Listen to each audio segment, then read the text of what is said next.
Alright, alright, alright. Yes, Fourth Doctor, beautiful, genius, my god, yes, one of the best eras of Doctor Who. But then there's that one bit of his life, one bit of his era, that often gets maligned.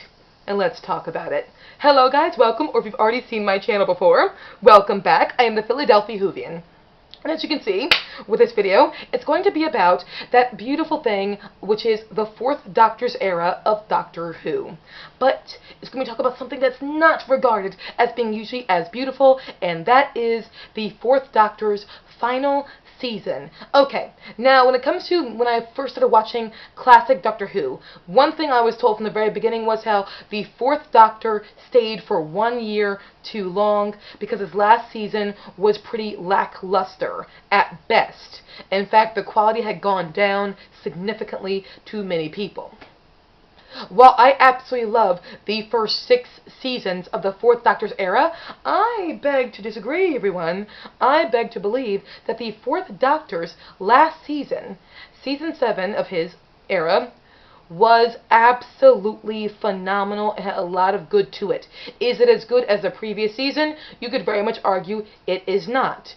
Is it as good as the season before that? You can argue it possibly is not. But I think it's not a bad season. I just think it gets maligned because people... There was just so much going against it from the very beginning. So we're going to talk about this. We're going to go from the very beginning of the season to the bitter end. Hopefully I got my my list of episodes and stories correct. First we have The Leisure Hive. Now The Leisure Hive, I admit I've only seen it once, so I cannot talk about it too very much. I admit not being very crazy about The Leisure Hive, but understandably so, because I've only seen it once. If I see it again, maybe my opinion about it might change. With Doctor Who, it usually takes about 2 or 3 viewings of an episode to get a good, firm decision and judgment of that episode. So for all I know, you know, Leisure Hive could be a good episode that when I first saw it, I just did not enjoy it because it was just something I was not expecting. So I admit, Leisure Hive, it could be good, it could be bad. So those people who kind of give a negative connotation to the Fourth Doctor's final season, perhaps you are right with Leisure Hive and that's not a very good story. I cannot dispute with you there because I've only seen it once. But let's go to something I have seen more than once. And this story gets a lot of hate and it's just not fair. Megloss. Megloss. Oh, Megloss. Okay, now, with Megloss, I should begin. With Megloss, not only is it the final season of the Fourth Doctor, but also we have companion in this, Romana, at this point played by Layla Ward, oftentimes referred to as Romana too. And this woman has a tendency, she has a tendency to be able to wear clothing that would look terrible on any other woman, but it looks amazing on her. Damn you, Layla Ward. And this story is no exception. She's wearing an outfit that would probably look terrible on any other woman, but boy, does Layla wear it very well. I believe it's written by John Flanagan and somebody else. Yes, John Flanagan and Andrew Macallo? Sorry, I don't know how to pronounce his last name. I'm terrible with names. But written by 2 writers. Okay. And Medgloss is a story where they are going to a planet that is where they were asked to come to because there's one character that needs advice from the Doctor. So they do go there.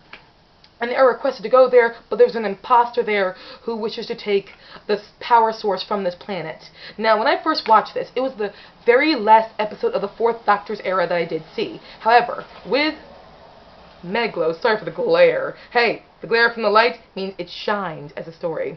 Megloss. Alright, first of all, when it comes to this story, this, I think, had a lot going against it from the very beginning, because look at the way this looks. I mean, look at that advertisement. Look at that. It does not look like the very best story. And at this point, Doctor Who had so many things competing with it when it came to an audience.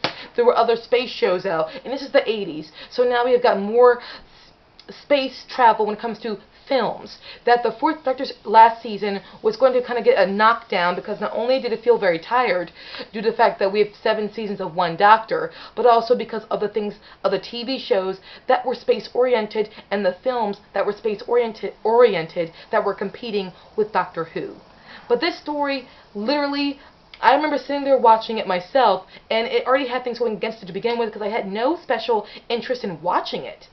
And I literally, the only reason I began to become interested in it was because from the very beginning, out of nowhere, Jacqueline Hill, with the actress who played Barbara, the companion from the first season, appeared in this. And automatically I was like, oh, that's Barbara. And automatically my interest got piqued. Thank God it did. Megloss is actually a very well-written story. Very good plotline, very good production value, looks great. It has some of the better green screen images we've had when it comes to Doctor Who.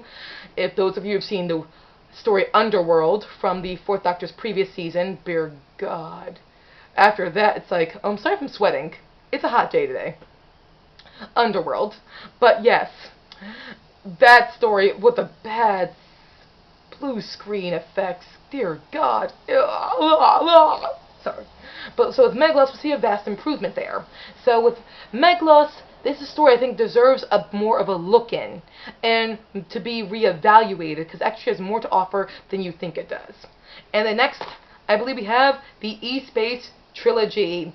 First story being Full Circle, one of my favorite stories from the 4th Doctor's era. The E-Space trilogy, at this point, it starts out with Romana and the Doctor being summoned back to Gallifrey because they want, or the Time Lords, Gallifreyans, want Romana to return. And I love the bit between him, the 4th Doctor, and Romana with that part, where Romana says, well, you escaped Gallifrey, or you left Gallifrey, and he said, well, yeah, but I lost. They won. They got me back. Again. So it's like, whoa, what a great moment there. Full Circle, the first story of the E-Space trilogy, it follows on with the Doctor and Romana realizing they have no choice but to go back to Gallifrey, but they get knocked off course, pulled down a CVE, and then they land into a pocket universe called E-Space. Full Circle is the first story we get, which is of they go into a planet where these very, very, very good, these swamp men that are very well designed, but there's a ship that won't take off because the people don't know how to fly it. So they're doing all these background checks and maintenance checks, but in reality, they're never going to go off the ground because they don't know how to fly it. The Doctor, though, shows them how to fly it, and they're able to leave finally. Very beautiful story. In this we get Adric, a much maligned companion from Doctor Who. I do not hate Adric, but I understand why those people do not like him. He's just there for me. He's like, I don't hate him, I don't love him, he's just there. Then the next story we have is State of Decay. Okay, this story, State of Decay, is a story where, I'm going to shit you not, they're on another planet where there are vampires. Yeah. Doctor Who had vampires in it. I'm so happy about that. Talk about expanding your universe. Very good there. And these are vampires who actually are connected to Gallifreyan history because the lead head vampire was one of the only vampire that escaped a war that the Gallifreyans and the Time Lords had against vampires. He made it into this pocket universe and turned these 3 people into vampires, and now they rule over the lower classes, but then they keep on taking people from the lower classes to, you guessed it, suck their blood. This is a story which I absolutely hated when I first saw it. There was something about it I just found very, ugly to look at. Then I watched it a second time. I can't get over how I loved it the second time. It's like, where was I the first time that I did not like this story? Whole 180. I literally went through a whole 180 with this story in every single way, shape, and form. And now I absolutely love it. I see the genius from it, and I admit, used it as inspiration for one of my Doctor Who novels. Then we have the last part of the E-Space trilogy, Warrior's Gate. And this is the story where the Doctor leaves E-Space, but also he and Romana separate at the very end, where she goes off with K9 and he goes off with Adric to leave E-Space. This is a story where it's very easy to not know what the heck is going on. The Doctor lands, and Romana land on another planet where you have these people who they can go through different dimensions. This is an alien species. They're trapped. They can go through different dimensions, and a ship of people are using one of these creatures to take them out of E-Space. And these are people who are used as slaves, but here's the thing. This alien species once had slaves themselves. But Romana chooses to stay behind and help them gain liberation as the Doctor does escape with Adric from E-Space. This is a story, again, which is very easy to not understand what's going on, but forgive me for being redundant because I mentioned this to someone else I was speaking to about Warriors Gate. This is a story that I accept that I don't always know what's going on. I look at it as the 2001 Space Odyssey of Doctor Who, where I don't always know what's happening, but I just lay back and enjoy the spectacle and the story and the scope of what I am given. And because of that, I enjoy it very much. So, yes. E-Space Trilogy is just, to me, a gem and a brilliant addition to the Doctor Who universe. Then we have the last two stories of Doctor Who. I'm sorry, that was a weird thing to say. The last two stories of the Fourth Doctor's era, not Doctor Who. I don't know where that came from. Sorry, guys. The Keeper of Truckin. The Keeper of Truckin was a story that I heard so many mixed things about. It doesn't have the best reviews on Amazon or even eBay sometimes. And then I finally saw it online, just because I wanted to see all the stories, and I found myself pleasantly enjoying it and loving Nyssa. The very second I met her, I liked her, and I kept liking her throughout the story. She was very decisive, and she was independent. She could make decisions on her own and do things on her own and apply intelligence in her way, and I really liked that. And the Keeper of Truckin, there is just some very good world building to it as well. I just love the genius, the absolute genius and scope behind the story. That's just me personally, but I know some people do not like it. Hey, each to his own. That is, in fact, you. And Nyssa and Adric work together very well in this story as well. And the Fourth Doctor, wonderful as always. And this is the first time we get Anthony Anley. We meet him as Nyssa's father, but he turns into the Master. So we get our first depiction of the Master being reinvigorated or being brought back to a more corporeal state. Because when we first see him, he's in the same decaying state he was at the end of The Deadly Assassin. I love the story. The last story we have is Lakopolous. This story is of the last story of the Fourth Doctor's era. It is sciency-wyancy. Yes, I made up a term. Some people call it, you know, they say spacey-wacy and timey-wimey. I say sciency-wyancy. It is a very scientific episode because that's what Christopher Bidmead was excelled at. He was very scientific. And this story, you can regard it as possibly being dry and very dense, but I just like it. I like the science behind it. I like the idea of the Doctor trying to flush out the Master's TARDIS from his own, and then measuring the dimensions of the TARDIS within his own, of the blue box within his own TARDIS, of the TARDIS shrinking in size, and of numbers making up the galaxy, and Nyssa losing her home planet, and you see the devastation on her. She lost all of her people. That is just devastating. Truly devastating. My gosh, Nyssa, my heart goes out to you there.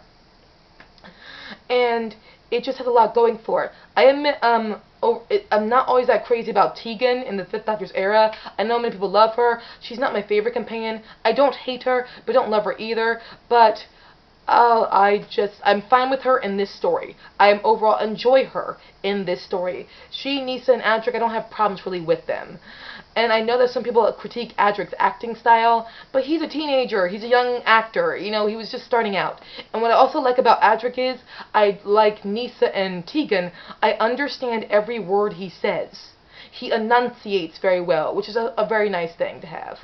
But yes, I think overall the Fourth Doctor's final season had some very good stories in it. It has a epicness, a largeness, a beauty to it that I just think it gets underappreciated.